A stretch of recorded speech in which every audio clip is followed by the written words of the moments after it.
আসসালামু আলাইকুম, সবাই কেমন আছেন? আশা করছি সবাই ভালো আছেন। আল্লাহর রহমতে আমরা ভালো আছি। উষ্ণ গরম দুধে ইস্ট দিয়েছি, লবণ, একটা ডিম ফাটিয়ে নিয়ে আর অল্প 2 চামচ মতন চিনি দিয়ে ভালো করে মাখিয়ে নিয়ে তারপরে ময়দা অ্যাড করব। আর ডিম ফাটাতে গেলে সাদা এটা আমার এটা পড়বে না, না পড়লেই হবে না, এটা তার কোনো কথাই নেই। এদিকে ময়দাতে দিয়ে ডোটা বেশি শক্ত হবে না আর বেশ নরমও হবে না। এইভাবে পিৎজাটার ডোটা পুরো বানিয়ে নিচ্ছি, দেখুন।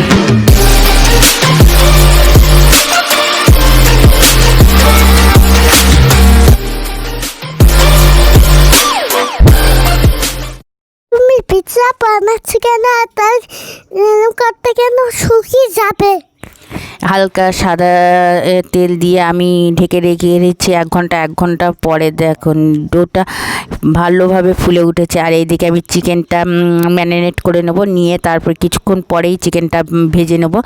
লবণ, হলুদ, আদা, রসুন আর টমেটো আর পেঁয়াজ বেটে নিয়েছি আর ঝালের গুঁড়ো দিয়ে ভালোভাবে মাখিয়ে নিয়েছি। 10 মিনিট রেখে দেওয়ার পরে আমি এটা একটা সসপ্যানের উপরে সাদা তেল দিয়েছি, তেল দিয়ে মাংসগুলো আমি ভেজে নিয়ে নেবো রেডি।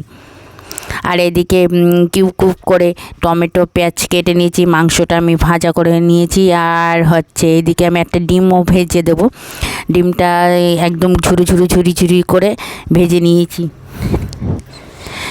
নিয়ে পুরো সব কিছু রেডি। আমি আর ছেলে বসে গেছি চিজ বাটার আর সেই ডোটা দেখেন ফুলে কেমন হয়েছে, আর জাল কত সুন্দর হয়েছে। আর টমেটোর সস প্রথমে কড়াইতে আমি বাটার দিয়ে দিয়েছি, বাটারে দিয়ে আমি সসপ্যানেই পিৎজাটা বানাবো, অন্য কোনো আর পাত্রই দেবো না। তো সেই জন্যে পিৎজার ডোটা একদম পুরো চারিদিকে ছড়িয়ে নিচ্ছে যেমন রুটি আকার, একদম এইভাবে। আর মাঝখানে কাঁটা চামচ দিয়ে ফুটো করে নিয়ে একদম তারপরে দিব টমেটো সস। আর আমার পুচকু বাবু দেখেন নিজে কাজ করছে। পিৎজা বাদ সস দিয়েছো কেন?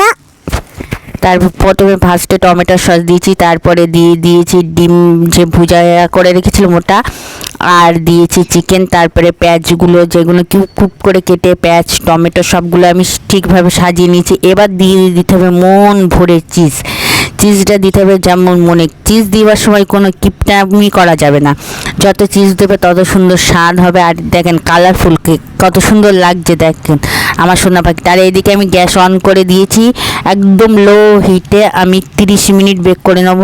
30 মিনিট পরে দেখেন কত সুন্দর হয়েছে, চিজটা গলে গিয়েছে। ঠিক আছে মা, পিৎজা বানাচ্ছো কেন? খাবো তাই, আজ দেবো না আজকে পিৎজা। তো এই পিৎজাটা নিয়ে তারপরে কাটিং করে